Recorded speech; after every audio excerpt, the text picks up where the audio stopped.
Good afternoon, everybody, and welcome to today's meeting. My name's Mike Johnson. I'm Chairman of the Planning Committee.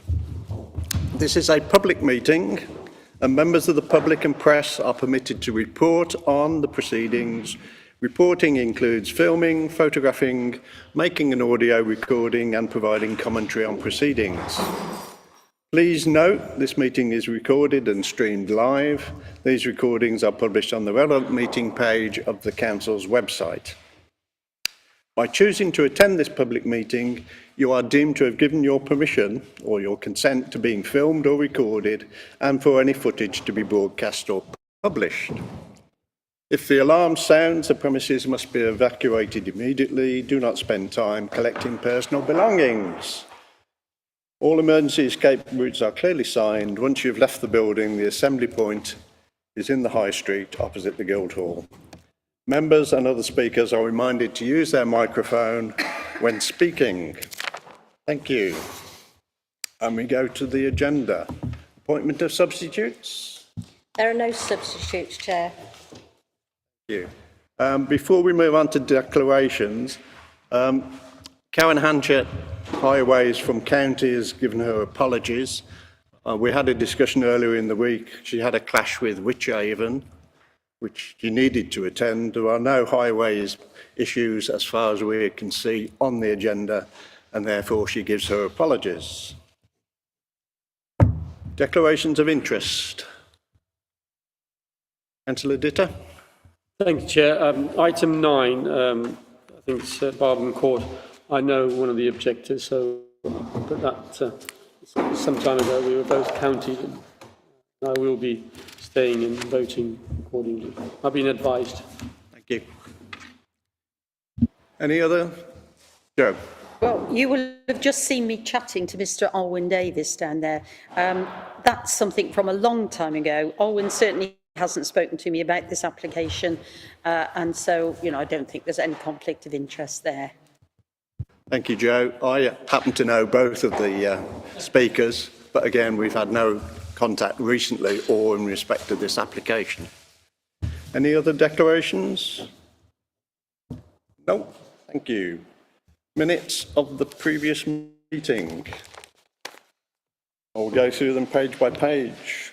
Page 1, 2, 3, 4, 5, 6, 7, was it really this longer meeting? 8, 9, 10, 11, and 12. Thank you. There being no corrections, I'll sign them at the end of the meeting.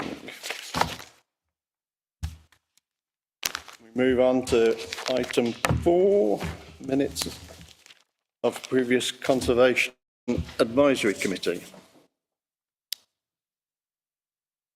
Any comments? Any queries? Jenny? They're accurate. Sorry, they are. I attended, of course you they're attend, accurate. don't you? Yes. Happy to accept them? Thank you.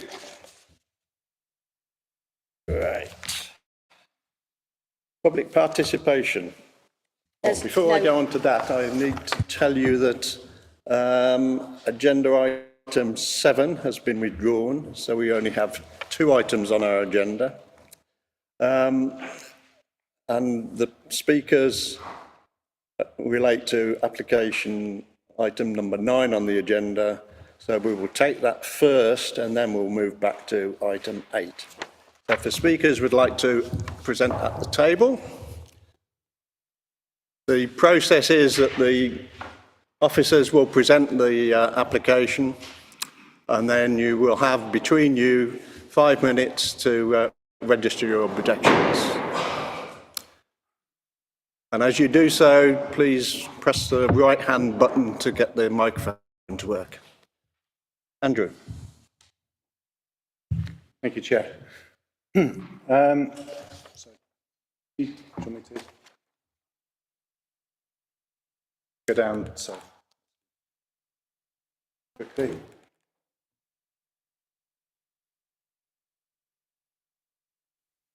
Right, okay, so this is application number 21/000714 H/HP.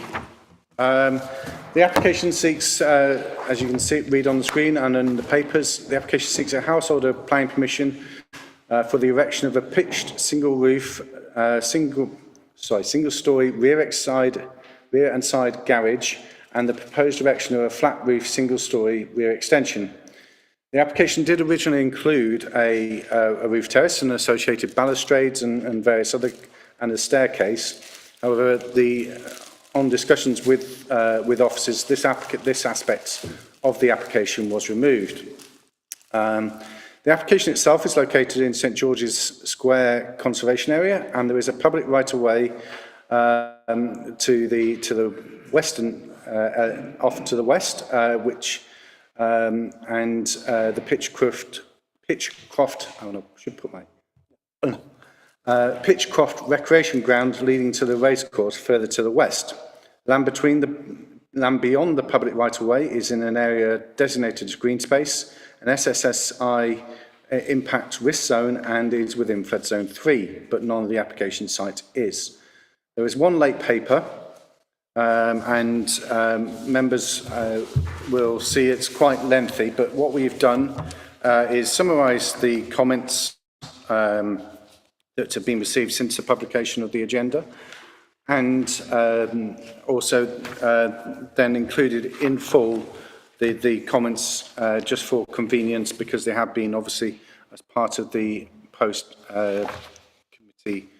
post-publication of the agenda.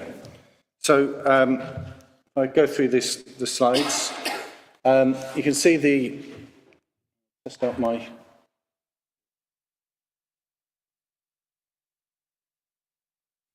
So the application site is outlined in red. For some reason it's not, the red pointer isn't showing up on the screen, but there we go. And as you can see opposite, now this is where the numbering gets a little bit complicated. Opposite to the front is number 4 Barbourn Crescent, and to the behind you've got number 4 and 5 Barbourn Court as adjacent properties. This is the application site as viewed from Barbourn Crescent. The site is, as you can see, a 3-storey dwelling. The drive to the right is the access to 4 Barbourn Court, and therefore obviously is in separate ownership. That is a private driveway and part of the curtilage to 4 Barbourn Court, and beyond that is the public right-of-way. At the time of the site visit, the applicant was doing a bit of DIY, so a lot of stuff was in the garden. I've been this morning, and pretty much all of this is gone, and the garden is looking a bit different. But you can see here the existing single-storey single-storey extension to the side, and again a view looking. You can see there the single-storey extension, the house, and again there's a shed as well in the existing. This has been recently erected, some new fencing, and again another view. So behind you can see Barbourn Crescent looking, and again you can see Barbourn Crescent and boundary treatment to the neighbouring property. This looks out again, looking out from the drive to the properties opposite for Barbourn Crescent. And as you approach on the public right-of-way, number 2 Barbourn Court has had a very similar extension to what's proposed here. And as you can see, the pitched roof extension there right at the front, and as I say, that's almost identical to what's being proposed here. This is this isn't a garage, however, it's in use as I believe, an art studio. This is Barbourn Court, which is a communal area. Again, Barbourn Court. None of this will be affected by the development proposals. So this is the existing block plan. And the proposed block plan, you can see there that we've highlighted the proposed extension or the proposal, and obviously where the existing access is. The existing ground floor and the proposed ground floor. And you can see there the extensions to the existing single-storey extension and to the new garage. The existing first floor plan and the proposed first floor plan. And again, there you can see the flat roof extension, the flat roof, and there's a balustrade to prevent access onto the flat roof. Again, existing elevation and the proposed elevation. As you can see, it very closely matches the number 2 Barbourn Court. Existing and proposed. So, and again, finally, existing and proposed. Again, existing and proposed. So, I set out at section 8, councillors. We've considered the proposals carefully, and we consider that the proposals are acceptable, subject to conditions set out at section 9 of the report. And thank you. Thank you. Public speakers, you now have 5 minutes between you. George here will tell you when you're 4.5 and getting close to your limit. Over to you. I'm speaking first. I'm a resident at 4 Barbourn Court and most impacted by the proposal. The application became known to us in late December the 20th, having been in your system since July, and the applicant had made no effort to consult or communicate with the neighbours. The communication of this application was confusing and inaccurate with deadlines, and in March, the application was amended with new plans lacking transparency and clear information, and frankly, I think the process was unacceptable. In the original plan, a roof terrace was proposed, but was amended to remove the roof terrace, but persists with the building of a double door to the flat roof, which is totally out of keeping with the house design. And I question why this is needed, because if there was no intention to use the flat roof, either now or in the future, it was therefore, and the plan to extend that size of that flat roof is redundant, and therefore the application should be refused. The applicant has been carrying out major refurbishments on the property. It's modernised the old garage into living space, and including the installation of a 3-metre flue adjacent to my property.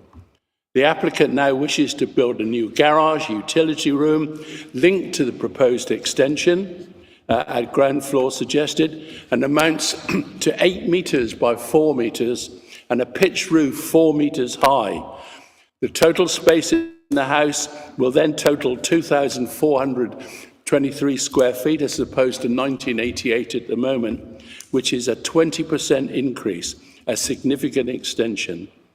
The new construction, you'll have seen from the site of the drives, is on a joint boundary, and it will be impossible to carry out the work without major impact on the use of our drive and the access to our property, and I don't believe can be delivered without the destruction of the mature hedge. Refurbishment to the property has been carried out during the evenings and weekends by the current owner, who has shown no consideration for us, the neighbours, and has caused some distress to my wife. I contend that this application will cause significant loss of amenity, represents overdevelopment out of keeping with it being within a conservation area, and adverse impacts to me and my neighbours outweigh any benefit referred to in paragraph 8.6 in the agenda. I ask the committee, therefore, to reject the application, remove the threat of further construction work, etc., and inconvenience, and refuse this application. Concerns are listed in the report without any meaningful description of them to put against their dismissal, which is the form of the report. The statement that the proposals have been amended to overcome concerns regarding their impact on local amenity greatly exaggerates the response of the amended application, which is only the abandonment of a staircase and screens to change a flat roof into a terrace. Sorry, excuse me, could you just adjust the microphone directly? People are struggling to hear. Thank you.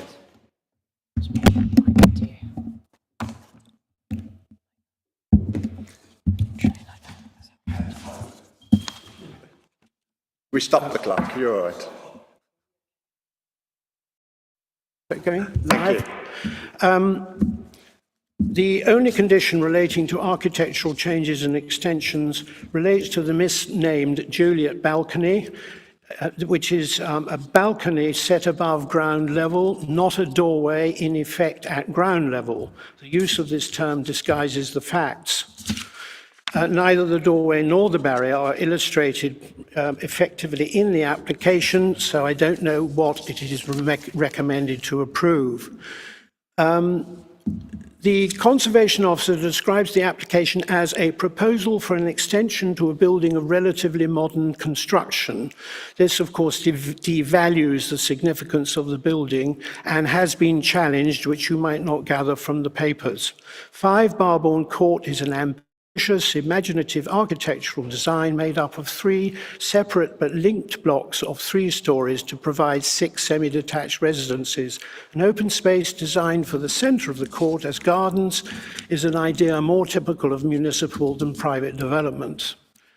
The 3 blocks were linked by single-storey buildings, including garages. Barbourn Court is on a scale characteristic of the St George's Square conservation area and should not be dismissed as playing, quote, a limited role in the significance of the conservation area as a significant asset.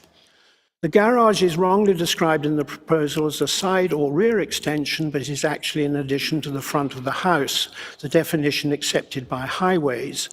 And it is not, incidentally, freestanding as presented to us just now. Thank you. Your time is up if you'd like to complete. Right, well, there's obviously a lot more as I need to say, but I can't.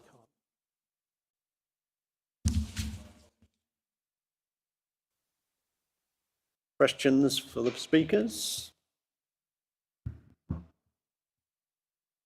None? Sorry, Andy. Yes, to the second speaker. When we look at you referred to our report on the Conservation Officer. Can I have some clarification? The report talks of the Conservation Officer at one stage having no objections. It goes on, but you implied that there was other stuff we didn't know about. Could you expand on that? No, I knew about I know about the Conservation Officer's report to the application, which was simply approval in effect. And I'm challenging that in the remarks that I made today, that does not give the building, which is substantial and very carefully planned, enough in relation to the conservation area as a whole. It does not give that building its due.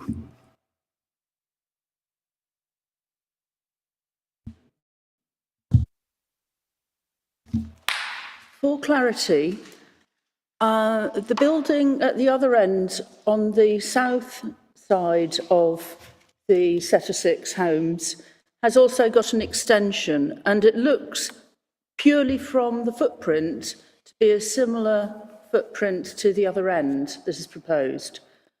In what ways would you say that it differs in reality? It was not, of course, built as a garage, it was as a studio. It's not attached to the house in the way that this garage is attached to the house, and it is smaller. Dimensions are smaller.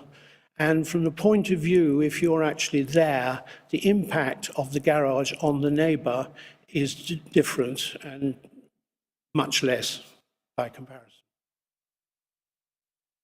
Can I just add, so I think your officer said it was not similar, and it is not similar, the two proposals, I think, as my good friend has said. Thank you, Chair. I thought that I got the impression that you were saying something about double doors on a flat pitch roof or flat roof. Didn't quite understand that bit. Could you just expand on that? The proposal shows that the installation of the double doors comes out onto the flat roof. Sorry, so are you suggesting there should be a window then? I don't think there's no reason for it to be there. Sorry, yes, well, yes, I meant double doors. Any more questions for the applicant? For the objectors, sorry. No. Thank you very much, gentlemen. Councillor Lewing is now going to address the committee.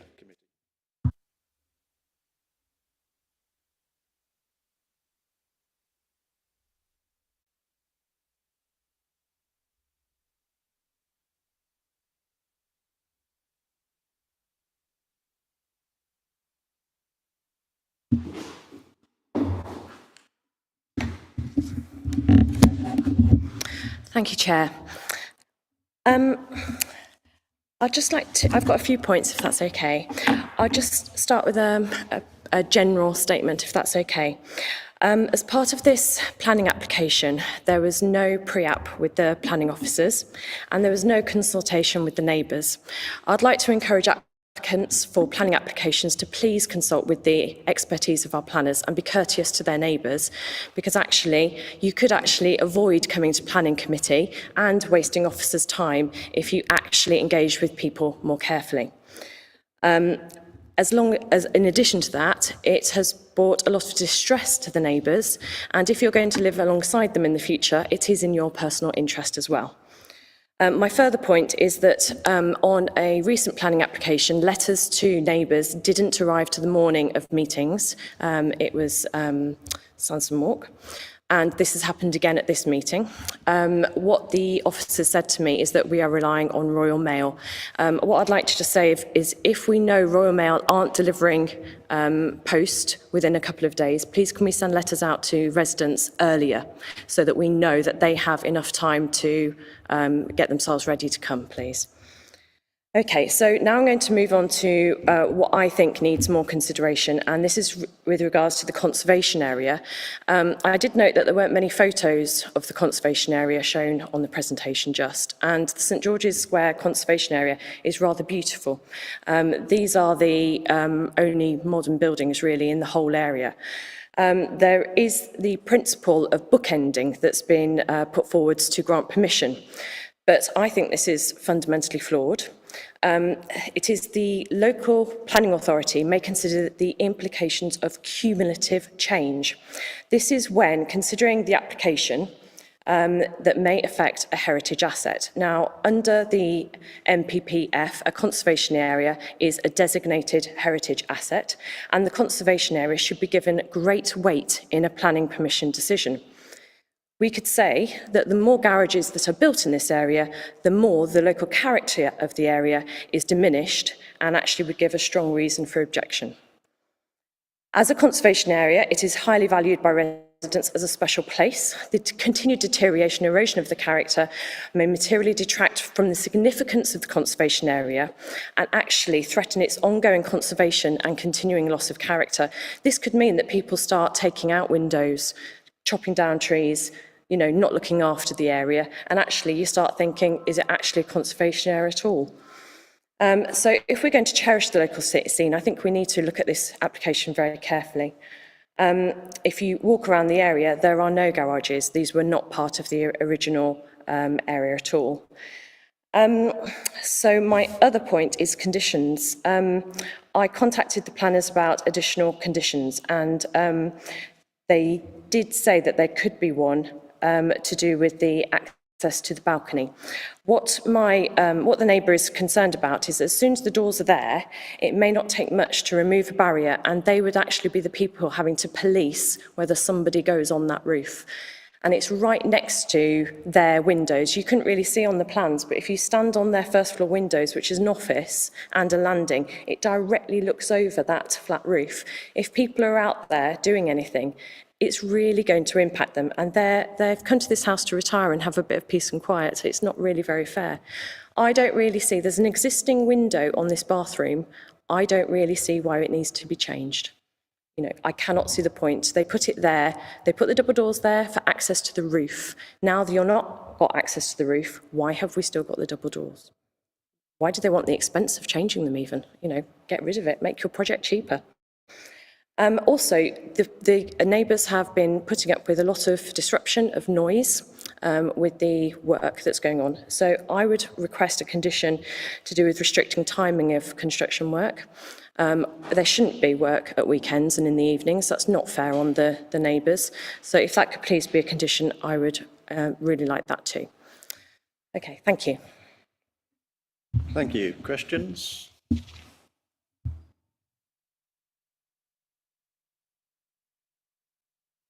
You can.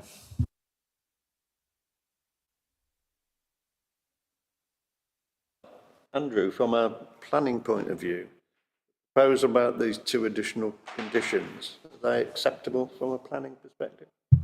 Well, I think we've already got, in respect of the access or the access of the roof terrace, we've already got a condition 6 that's already there.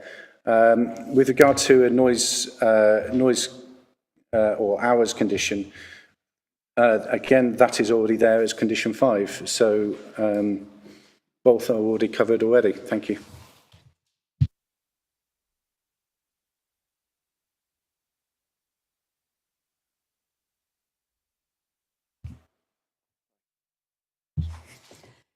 Thank you. If I could just check with Andrew if that's acceptable with the balcony issue and conditions. I know we granted permission for it was a business not too long ago, and there was a condition that the balcony area wouldn't be used. But I just think that the reality of policing that to me is we can plant the condition, but would enforce not accessing their roof. Oh, sorry. Yeah, I just trying to visualise it, but obviously if we plant, if we place a condition that someone can't sort of access their roof, the reality of that being enforced, it would only be if residents complained that an enforcement officer would then come out and... Yeah, that's unfortunately the nature of enforcement. It is a reactive process. The condition 6 says that the balustrade needs to stay there permanently. I did note when I was on site that Clevedon Lodge has 3 similar kind of balustrades, double doors opening out. I know that's not onto onto a roof in effect, but it's not a uncharacteristic feature. And Juliet balconies, as they are called in the trade, so to speak, are not an uncommon feature per se. So I think we're very clear in terms of what's there, that we're not granting use of the roof. And in fact, we are, through condition 6, we are preventing access to the roof for the reason of the amenities of the neighbouring properties, being the impact on neighbouring properties. So I think we've covered that in condition 6 appropriately. Thank you. In fact, the reality that those doors would have to open inwards. Yeah, thank you. Other questions or comments? Councillor Amos. Yeah, thank you, Mr. Chairman, and I apologise to the committee if I'm the only one who is not clear. Can the officers just tell us what is the increase in the footprint, including the proposals, compared to the current footprint? And I see that there's a pitch roof, a single-storey side rear garage, flat roof, single-storey side rear extension. Does that include an extra bedroom or not? Because what I'm trying to get at is, I want to know how much bigger this is in terms of bedroom space and, just sheer land mass, because it seems not a natural kind of extension to me, and therefore I want to know just a bit more what it actually involves, if I may. Thank you, Councillor. I think as we've discussed before in a committee and also on a separate matter, the planning policy doesn't include a numeric assessment. You assess it on in terms of not in terms of you assess the size, but you don't assess the actual numeric. You don't plan by numbers. Design is very much more about the scale and the mass and how that interprets into the context. So there isn't a numeric aspect within policy or within the actual within the MPPF. So in effect, there is no. We haven't done that numeric exercise, but obviously we have shown you on the PowerPoint presentation and the plans comparing existing and proposed, so you can see what is existing and proposed. I'm happy to go through that again if that would help. Thank you, Mr. Chairman. Well, I don't want to waste time with the committee. If it's just me who doesn't understand, I can live with that. But I understand what Mr. Thompson's saying, but I think we should know how much extra is being built onto this property compared to the current property. I mean, I'm not saying there is a policy which says if it's 70% the answer is no, if it's 60% the answer is yes. I'm not saying that. But in terms of making a decision, one of the factors we look at is mass, size, scale. And if we don't know what that extra is, then I don't see how we can frankly come to a decision. So I'm not saying I'm looking for a yardstick. I'm saying, what is it, so that I can use my judgment as to whether I think, in relation to the current property, it's excessive or it isn't. Because obviously the residents seem to think the bulk of it and the height of it, consequently, and if there's one with a flat roof, obviously there could be a subsequent application to build another story on top of that. So, I think we need to think just a little bit more sensibly about this. Well, sorry, can I get the PowerPoint up again? Sorry. Go straight to slide 41, if that's helpful.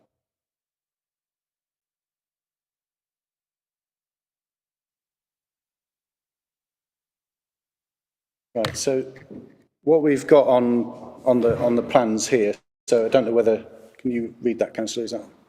Your head's in the way, Mr. Thompson. But apart from that, I can see everything. Well, let me try and help. So I can do it. I can just lean round. Lean round. Will that help? Well, it's marvellous, yes.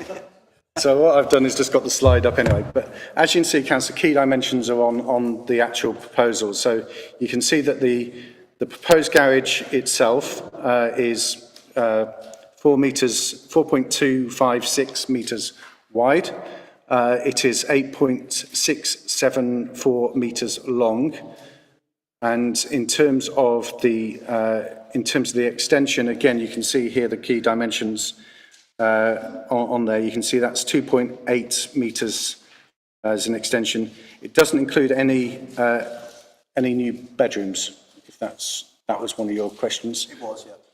So in effect, it is reorganising the ground floor habitable accommodation. So that's. Could you estimate the answer to my question? Just So roughly, about 35 square metres would be the appropriate, probably, I would suggest, in terms of the extension to the garage. And I would suggest it's about 10 square metres. I haven't done a full assessment, in terms of the size of the existing house. So it's about 45 square metres or so. I won't labour the point, Mr. Chairman, I'll finish here, but I think it would be helpful in the future if we could have this figure, because whether, you know, the extent to which it's relevant is a moot point, I agree, but it's nice to have the information, because I'm being asked to make a decision. I don't know how much bigger these extensions are added to the existing property, and I think that is a material factor, because it comes into the question of mass and size, etc.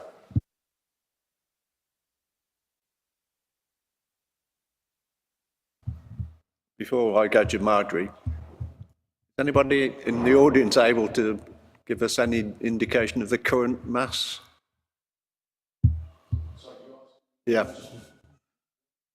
What's the current mass before this application? Sure.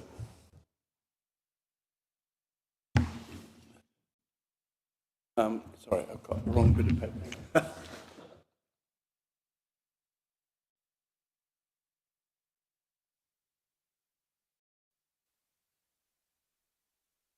Square footage terms,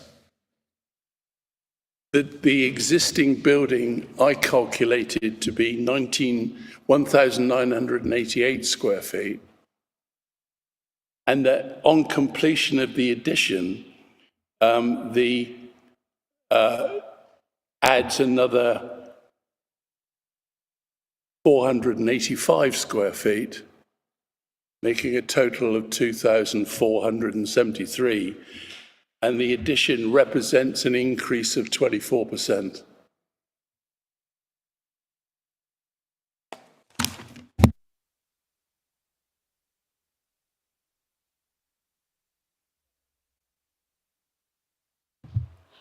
Thank you, Chair.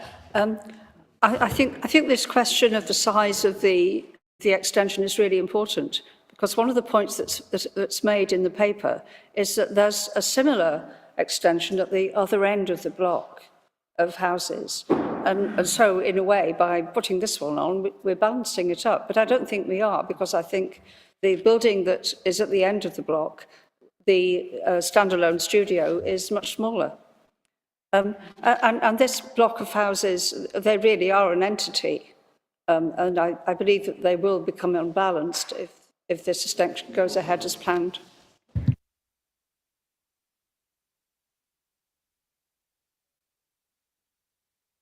Yeah, I think mine is a comment rather than a question. It's about the whole process that that a resident goes through when they're trying to make an application for changes to their property. We have here a relatively small size development, and we have a new neighbour coming in, and they want to change the house quite considerably. And we hear that they make no consultation with any of the other neighbours. They haven't consulted our planning officers for advice on best practice and so on. If we read that in the late papers, these alterations have been going on for 12 months with disruption. We read in those late papers that some of the works have been going on in the evenings and at weekends, although one of our officers referred to condition number 5, which says that there are only permitted hours for these developments to go on. And it does seem to me here that we have an applicant who is rather disregarding what would be good neighbourliness, a good common sense, and a way of trying to fit into the place that you're going to live. And I take note of Councillor Lewing's comments about you've got to live with the people around you. So why annoy them? Why not try to reach a point where they're working with you rather than against you? And, you know, I share the concerns of the residents that are there about what might happen. You know, okay, we're not going to have a flat roof. We're not going to have a balcony on the flat roof, but why have the double doors there? It's almost like they've lost trust in this particular resident and what they do intend to do. And maybe they are saying something, but they're going to actually do something else. And I just make that observation, which makes me feel uncomfortable with this application. I hear what you say, but I'm not sure it's a basis on which we can necessarily make an adverse decision. Jenny?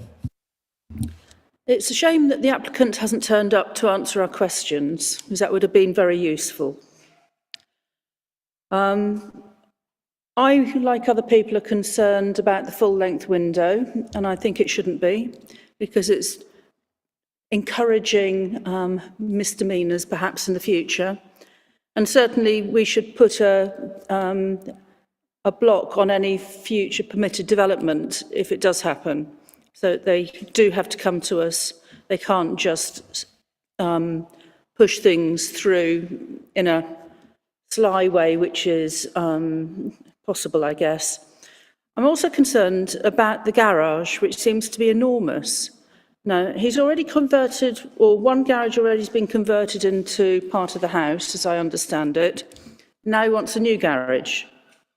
And I think, well, I'm not quite sure what to think about that. Either he's got a lot of cars, which is fine, or that size, 4 metres by 8 metres, is really the size of 2 normal family rooms. And I worry that at some point in the future, there'll be another application to convert it, which is why there should be no more development on that site. I think overall it's too big for the site, and it's a real shame that he hasn't shown any neighbourliness, and he could have actually got something a bit smaller which would have worked for everybody. And I'd like the applicant to reconsider on that basis, because I don't think this is fit. Pat? Thank you, Chair. Like my fellow councillor Jenny Barnes, I'm a bit concerned about the Juliet balcony window. It's difficult to see why they wouldn't have just had an ordinary window there if they weren't going to have access to the roof. And I would have had a bit more confidence in this application if that had... The other question I have is, I'm not quite sure why the flue was permitted development, and I'm hoping Mr. Thompson can tell me why. I know it's not part of this application because it's supposedly permitted development, but perhaps you could tell us why it is permitted development. Sorry, I was just going to, sorry, can we put the slide show now again? Sorry. Show the, yeah, so, which, trying to remember which elevation it is now, sorry. There we go.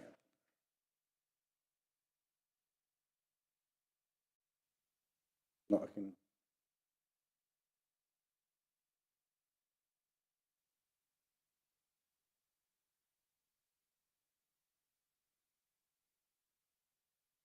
So you can see the, sorry, I was just seeing if there was one without the pitched roof in front of it, but that's the elevation to the side, Councillor. So the garage itself obviously also does include a kind of utility room behind it, so it's not a overly long garage, and it's wide enough to obviously to fit a modern, reasonable sized car in it. Although, again, as Councillor Amos will know, the Highway Authority don't count garages as a parking space, but No, quite right. because we can use them for all sorts of things. Yeah, that's the side elevation. I would highlight as well, just very quickly, all the modernisation of the property doesn't need planning permission. So they've probably replaced the kitchen, bathroom, all these kind of aspects. So obviously those didn't need planning permission. So in terms of the flue, the general permitted development order under class, let me get this right, class G, includes that you're allowed to install or alter or replace a chimney, flue or soil or vent. And in the case of Article 2.3 land, there are 2 criteria which both must be met. Does it front a highway? Well, the answer is no, because there's private land in between the actual highway and in between the footpath and the application site. So it's like, in effect, having another curtilage. So in effect, it fails on that aspect. So that would be where I would start from, is as I say, it doesn't, that's why it is permitted development. Thank you, that's clarified. I mean, we have had quite serious problems with flues on larger buildings, which is one of the reasons why I asked why it wasn't included here. So thank you for that. As for the Juliet balcony, I'm a bit concerned about that really still. It would have been, I think, much better to have had an ordinary window there. The only rationale I can see is access to the roof, but I'm assuming they can get access to that flat roof just with a set of ladders. Its outlook as well, yeah, I mean, yes, is the short answer, access to the roof is possible in a variety of ways for maintenance, but it's not an uncharacteristic feature, as I highlighted. Although I don't have a photo of it on the presentation, I do have photos elsewhere of Clevedon Lodge, where, again, there are double doors opening up internally into, and that is almost directly opposite the site. Maybe they've looked at Clevedon Lodge and gone, that looks nice, and I want to copy it. I take your point, Andy. I don't think we can refuse it on those grounds, I agree. But I hope that our planning enforcement officers will be diligent in that respect. Thank you, Pat. Thank you, Chair. I'm sorry, I'm sort of trying to get some clarification. I think there's a sort of mittering about not understanding the size and something. Is there a possibility that we could defer this for a site visit? Can I ask for that, or is that too early or too late? I think probably it's too late, to be honest. We've got an application in front of us. Determine. Sorry, Chair, forgive me. So defer it until we've done a site visit. Duncan.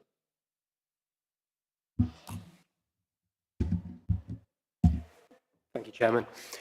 Ordinarily, we would try to organise site visits before a meeting, but that's not always possible. The most important thing for this afternoon is when you're deciding which way to vote on this application, do you sufficiently understand what is proposed and what its impacts might be?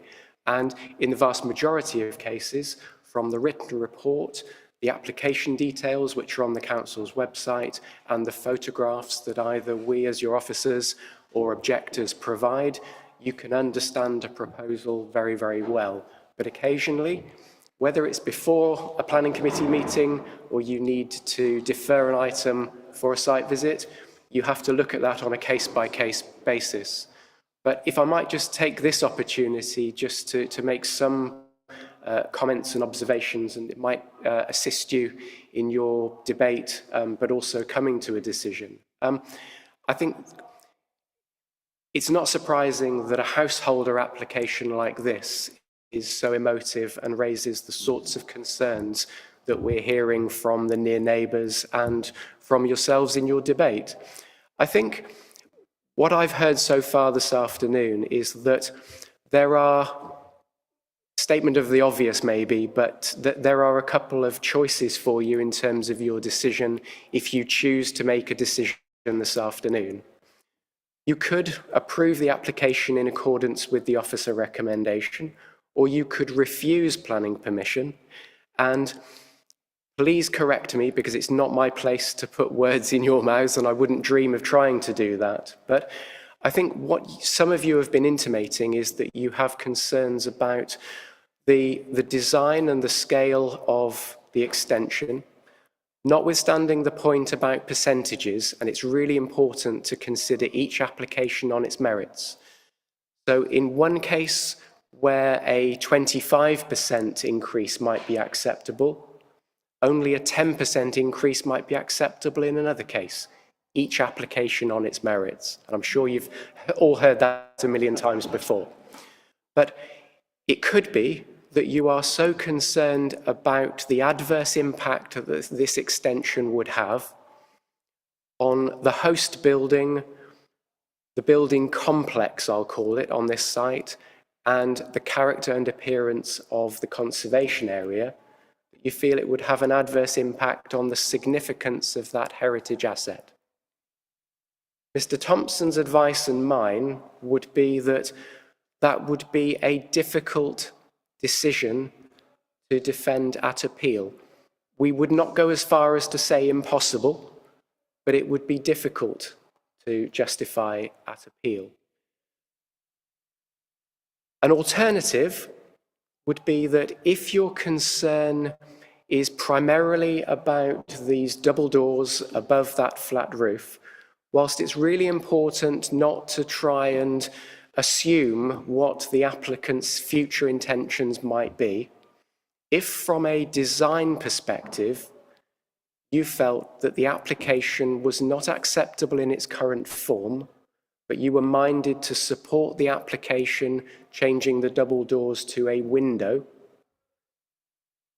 as officers, we've come to the view that a condition restricting the Juliet balcony element is appropriate. But if you felt more strongly about it, that the application needed to be amended to change the doors to a conventional window, thinking on my feet a little bit here, but your decision could be to authorise the Director of Planning and Governance, in consultation with your chairman, to grant planning permission, subject to the receipt of a satisfactory amended plan. Thank you, Chairman. Questions, comments? Amos? Yes, thank you, Mr. Chairman. I understand what Mr. Rudge is saying on all those points, but my concern is a condition for a window as opposed to doors. I'm highly suspicious of that, simply because in perhaps 3 or 4 months' time, they will come along, they want to change the condition, and a new committee might say, oh, it's not very much, is it? You know, change it from window to doors, we can change it. I mean, conditions often are not worth the paper they're written on, because they can come, they can be changed, they can be amended, they can be ignored. And if it's ignored and they put the double doors in, then it's a question of enforcement. And I suspect very strongly that no enforcement action will be taken. So I wouldn't go along that particular route, because I've got no confidence that it's going to end up as a window and not doors at some later stage. Thank you. Gary? I'm quite uncomfortable with this application, but I'm also uncomfortable with the way it's been presented to us, because I don't think we should have to rely on a speaker to tell us the increase in size.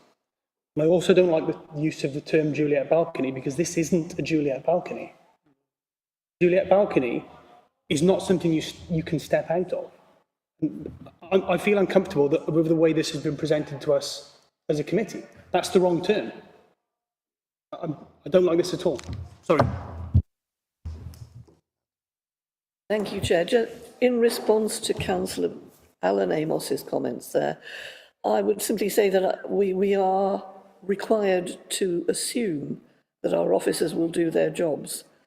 Hence my comments about diligence. So we can't actually make a decision that assumes they won't do their jobs, actually.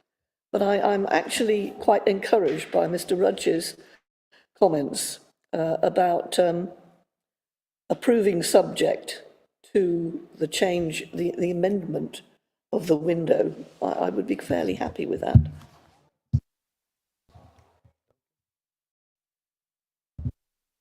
Thank you, Chairman. Just in case I didn't explain part of one of my suggested options earlier, it's just that the fact that someone could come back to at least request that a condition be varied in the future, it is often better to secure an amended plan. But if the applicant chose not to submit an amended plan, then the application would in all likelihood come back to this committee for determination. So in many ways, committee has nothing to lose by making that request. If you felt that changing the double doors to a window would be a satisfactory outcome, but with a condition saying that that window to be retained in perpetuity and not changed at a future date without express planning permission. Thank you, Chairman. Hand up was first. Chair, thank you. Just a comment. Obviously, this area is in my county division, so I do know it quite well, and I walk the area quite often. And when I first sort of walked down there to deliver, I was quite surprised initially by the actual building that's there, because it is quite modern and not in keeping. But the particular side where the application is, that looks particularly less in keeping. So I can see if we grant for permission for this, it will have an impact on the conservation area. And I know it's every application on its merits, but I foresee more things happening in the future. Comment. Thank you. Audrey? Yeah, I think somebody's trying to address the noise outside, but if we can all speak up a bit, that'd be good. Okay, yes. Thank you, Chair. I would much prefer to see a window there than a door, but that isn't really my main concern. My main concern is making the block lopsided by putting a lot more building on one end than the other. And also and I think that the fact that it's in a conservation area means that we can make a strong case for rejecting this application, because I think it will affect the conservation area and possibly lead to its deterioration, as my colleague has just said. Actually, I'd like to propose that we refuse the application. Jenny? Like other speakers, I'm quite concerned, but it's more about the mass than anything. I actually think that the flue is outrageous. From the page 10 of the new papers, it is a complete eyesore on the building and should never have been allowed. But that aside, the size of this extension is going to be enormous, and it is a carbuncle on an old friend type situation where this building is already growing like topsy, and we're being asked to increase it even more, and I don't think that's appropriate. This set of buildings were designed to act as an entity, and it's in big danger of being undermined in that purpose. So I would like to see this as kept as close to the original intent as possible, and for us to actually say enough is enough, we're not going to allow any more development. Come to you, Andy. Do we believe refusal is defensible?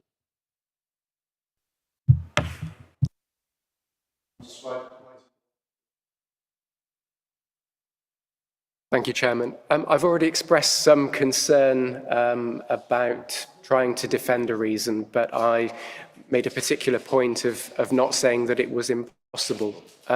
Having heard what some members of Planning Committee this afternoon have said, your concerns about design and the conservation area, I've put this together very, very quickly. But a refusal reason could read along the following lines. But if there's anything that you would wish to see added, deleted, or amended, please let me know.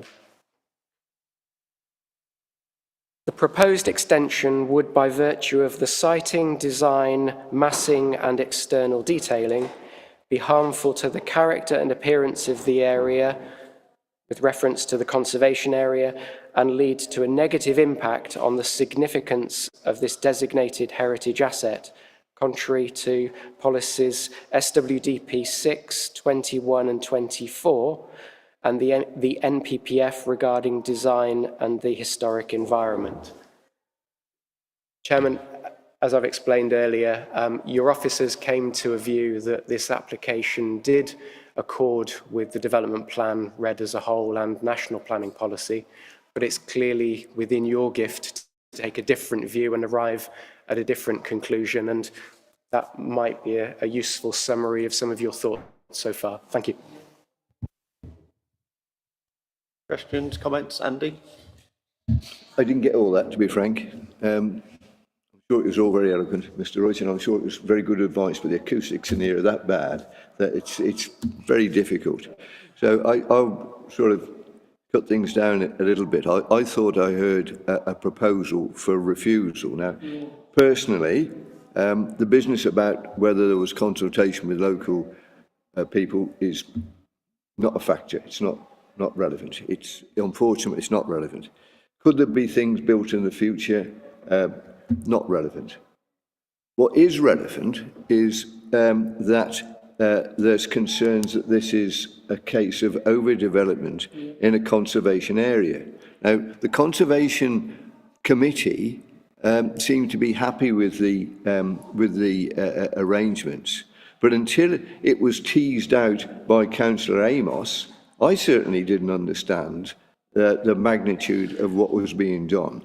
So, the proper thing for me to do, you might think, is if I don't understand it, I've heard that the residents feel it's overdevelopment and inappropriate.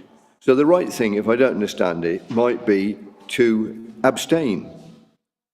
But my problem there is that a conservation area isn't like a jug that's been broken that can be mended. If through my failure to take a decision, something's done, then that conservation area is effective forever. And therefore, if I heard a proposal for refusal, then I'd be pleased to second that. Thank you. I believe actually it had already been seconded. Did you?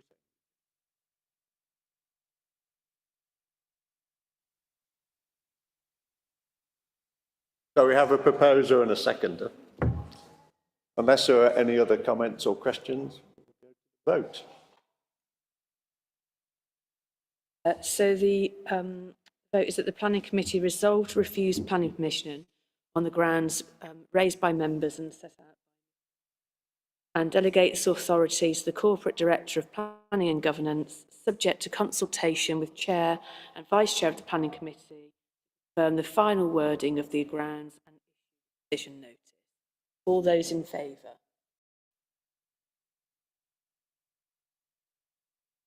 Nine for. All those against? 2. The application is refused. Thank you, Chair. For clarity, the chair will be changing after the election, so presumably it'll be the new chair that will be following on this process. That's correct, yes. Who will have maybe no historical knowledge of it. But they will be given the full background, and obviously the minutes will be available, the recording is available, and they can listen to all of that and have any questions they want answered can be answered by officers.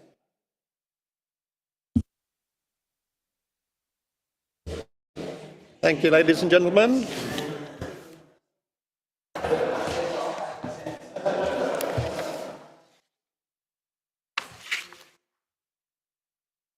Where do we go next?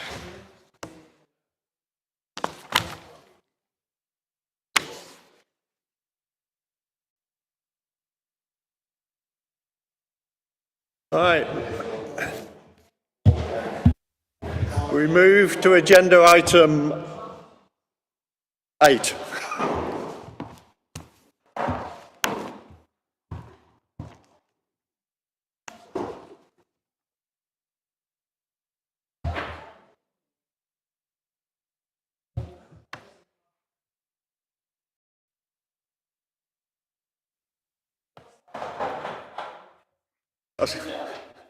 Public interest overwhelms me now. Andrew. There's those online as well, Chair. Thank you, Chair. Just for completeness, there is a late paper in relation to item 7, but obviously that isn't being considered. So I'll move. You're right, no, you're right where you're. Oh. There, no. You're almost there. Items 8, please, not 9. You need to go back up. You were almost there previously. Thank you. That's the one.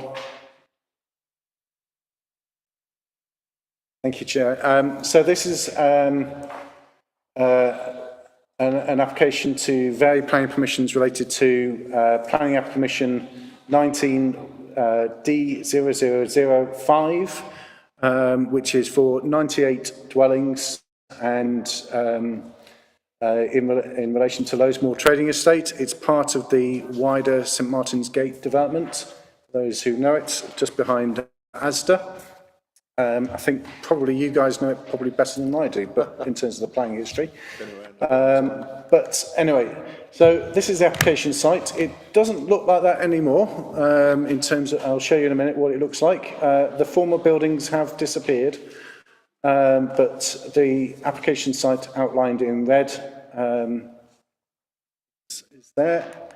And at the moment, it is a site that has been flattened, so development has commenced.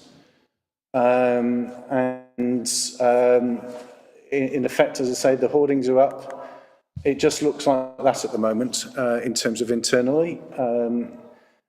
And if you, again, looking from St Martin's Gate car park is on the opposite side of the road, but again, looking from the Salvation Army towards the application site. And again, because you will see it from between the Costa and the neighbouring property, you will see it from between here. I just included that photograph as well, because you will get views of the development from there. So the application has been amended. This is the amended plan in terms of the ground floor layout in context of how it fits into the surrounding area. And as you can see, the pure gym to the right, and there is still another potential development to the left-hand side, or west, as in geographical terms.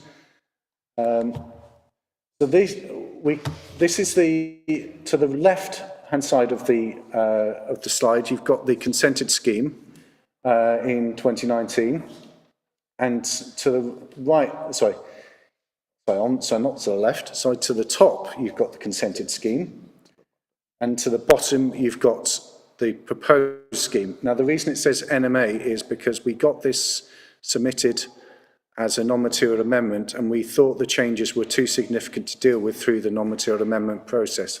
So we invited this as a non-material amendment, as a formal planning application to amend the proposals.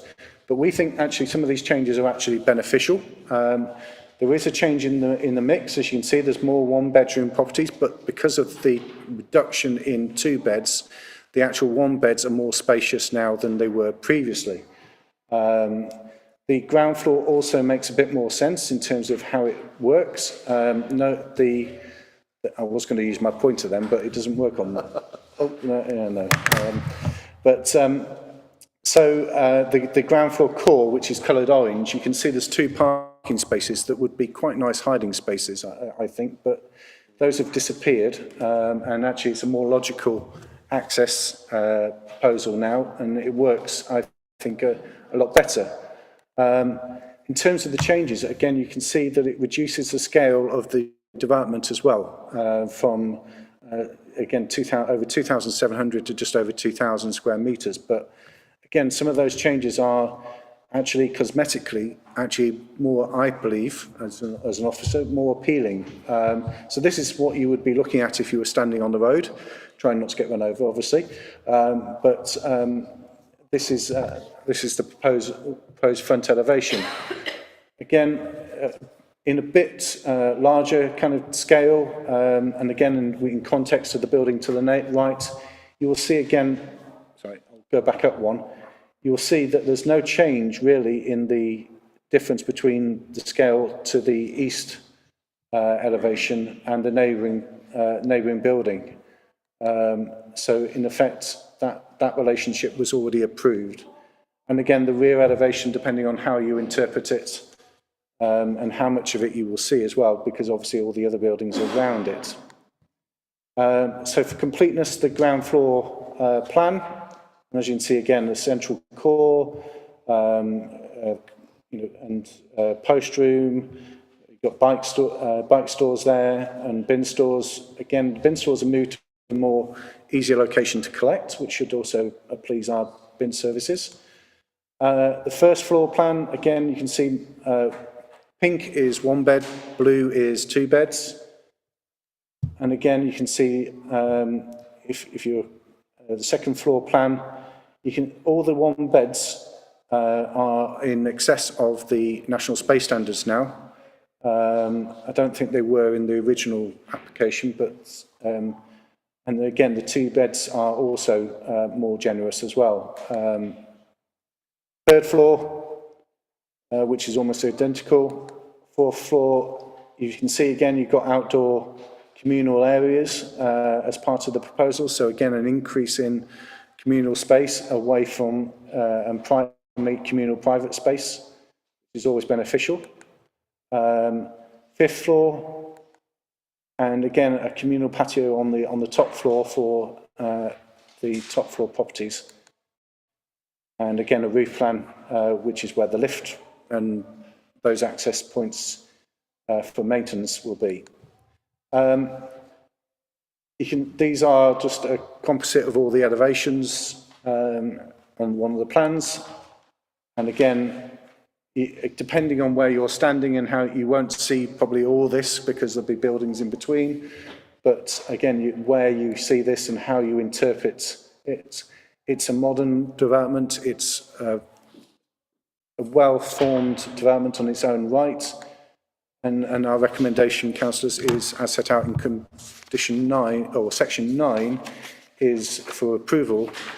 In light, we've done a bit more research since we published the committee papers. In light of the development starting and us confirming that, we think condition 1 in your papers is actually unnecessary. So we are actually saying we can remove that condition because it's no longer necessary with the development having been commenced. However, condition 3 stays because in effect that's ensuring that the built form comes back up in good time. Thank you, Councillor. Thank you, Andrew. Questions, comments? Ramos? Thank you, Mr. Just one comment on paragraph 7.1 for access and highway safety.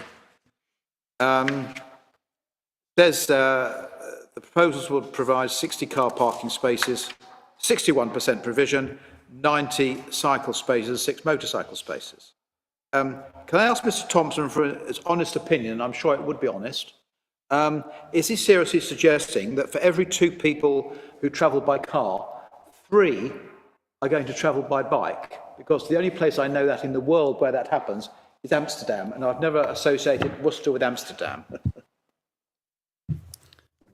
Probably think of a couple of other places, Cambridge springs to mind, but in terms of it's having access to bikes. It's not every journey you would take. Obviously, it's very well located in relation to the city centre, the town centre. This is a level of parking that's already been approved and accepted. And whilst obviously some people will choose to walk as well, remember as that, and use public transport, there is, as I say, the level of car parking has been considered acceptable. That is not changing from the approved scheme, and I think it is an acceptable. In fact, it's a very good provision for a city centre location. Thank you. Could you remind us how much of this is going to be affordable accommodation? The original application and the section 106, which isn't being varied, didn't have any, because it went through a viability exercise. There's no affordable housing on the scheme.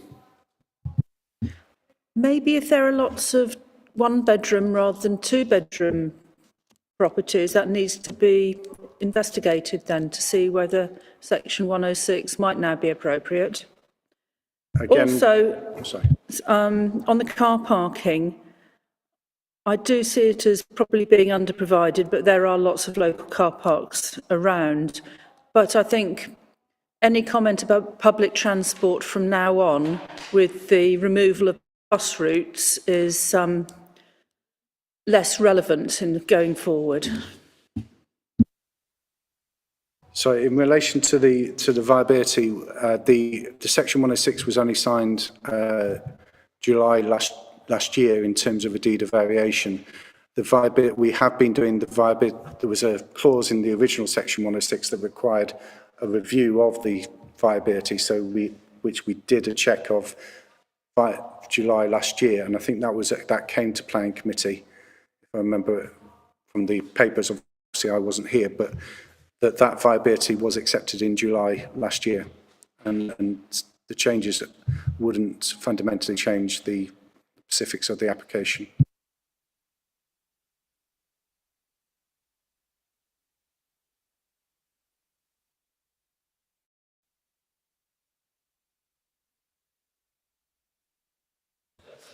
Thank you, Chair. I move those set on order paper for approval.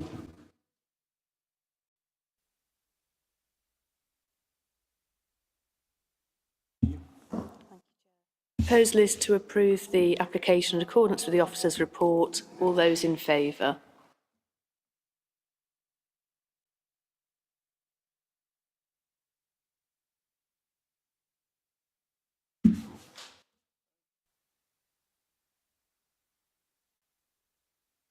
Another bit of any other business, but I would suggest that we close the meeting formally, have some cake, and then come back. Any other business? Yeah, thank you, Mr. Chairman. There are two pieces, if I may. Well, even if you say no, I'm still going to raise them.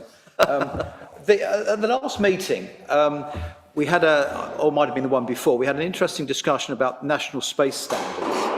And I think some of us were very concerned that part of our policy was not to make decisions on the basis of national minimum standards for accommodation. I think there were some serious concerns. And if I recall, perhaps you can remind me what I recall, but I would hope that we would be pursuing that with a view to having a discussion to include that in our plans. I'm very reluctant on any application to approve something which, in my opinion, or on other people's opinion, according to the national standards, is substandard. We should not be providing that kind of accommodation or giving permission for it at all. So I think that's my first question, Mr. Chairman. Is that being progressed? Because if we don't start the ball rolling, we're going to be presented with further applications where we're being asked to, approve, as Councillor Cleary said, prison cells, and I call them rabbit hutches, but they're not adequate for the modern era, if you ask for my opinion. So has that been progressed? That's the first question. Andrew? So, yeah, space standards, I think we didn't say you can't refuse things on poor size. What we said is we don't use the national space standards. The requirement is to have it in the development plan policy. So in effect, we would have to have it in the development plan review. Yes. My understanding of development plan review from reading it is that that is a question within the design aspects of the design review. So it is progressing. It will have to go through the development plan process though. The alternative is the government makes it mandatory, but that's another, I'm not in control of the government. So if you were to refuse, an application, we can still refuse things by reason of its size, scale, and I think we've done this on a couple of applications that I've been here for. If we're to refuse things on matters of, say, size, scale, cramped form of layout, those kind of things, providing you don't reference national space standards and use your current development plan policy SWDP 21, then you're still on sound grounds. The only problem would be is if you introduce national space standards as part of that reason for refusal. Thank you, Mr. Chairman. I congratulate Mr. Thompson, who's becoming more like a politician the longer he sits on this committee. I'm not sure what the answer is, but be that as it may, I'm just simply making the point that, if we're making decisions, I would rather we had a firm policy, which is we don't go below national minimum standards, because if we are, what kind of accommodation are we giving permission for? Anyway, I'll leave that to rest, Mr. Chairman. The other point They adopted they operate beneath those. Question, but going back to what I was saying earlier on one particular application, you can't avoid having own merits.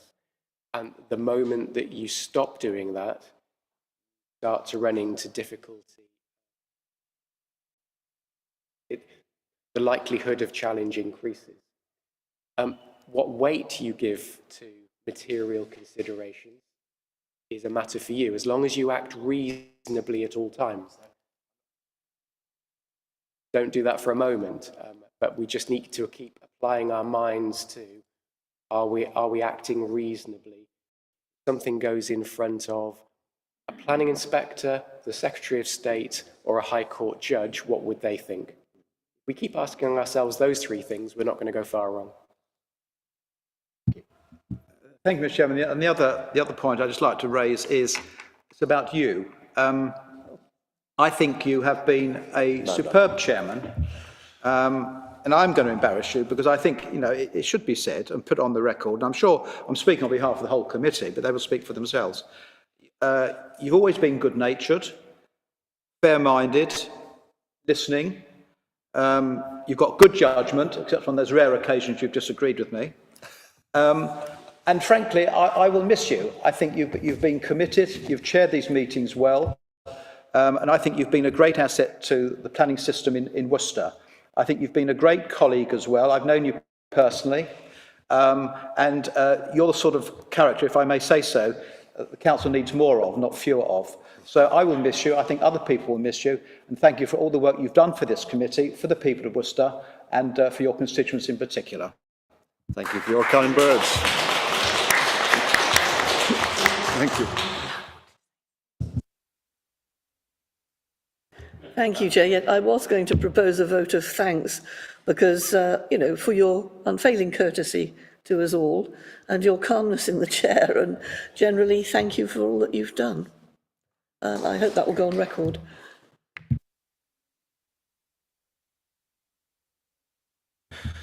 Thank you, Chair. As this is my last planning committee and indeed my last committee meeting before I step down as City Councillor, I would also like to propose a vote of thanks to be minuted, which I am sure all of you here present will join in with me and endorse.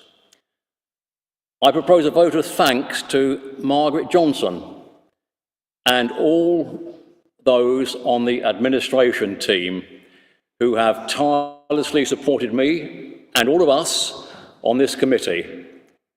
Nothing has been too much trouble. Documents, late papers, minutes, agendas have been compiled and produced on time and distributed. And for the computer strugglers like myself, have been printed and posted and arrived on time. Calls, emails have been swiftly dealt with, and as a result, this committee has been enabled to function efficiently and productively. Many sit alongside Margaret during these meetings, and to name a few, Julian, Joy, aptly named, Joy with your lovely smile, Lucy, Ellen, Rob, Gareth, Stuart, Mark, and others, and if not mentioned by name, I trust I may be forgiven. So Margaret and the admin team who have so dutifully supported me and all of us, a big thank you and well done.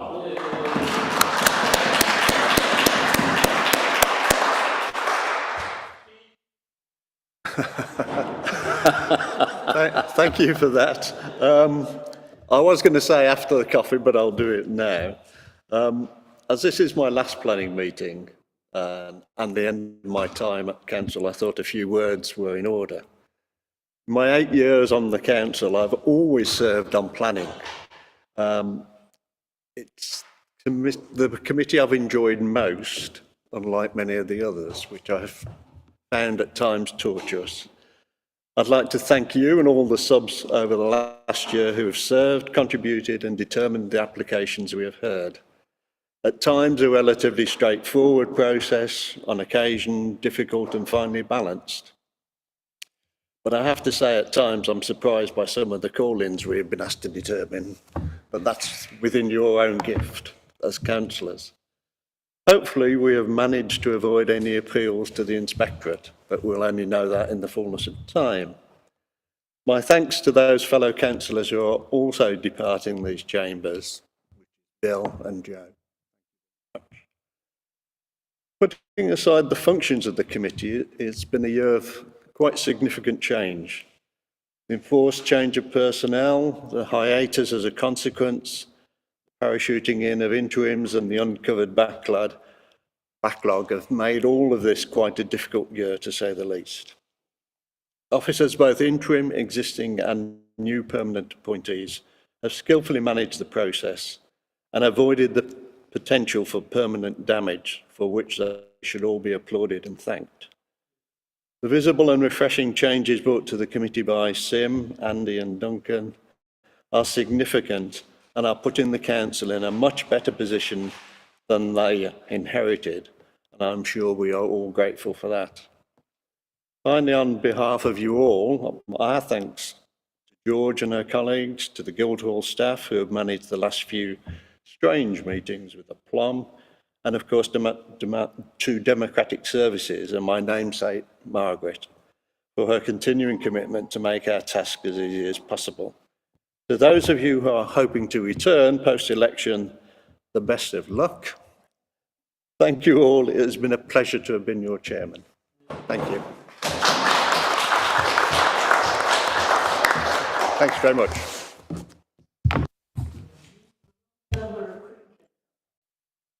Cakes and biscuits.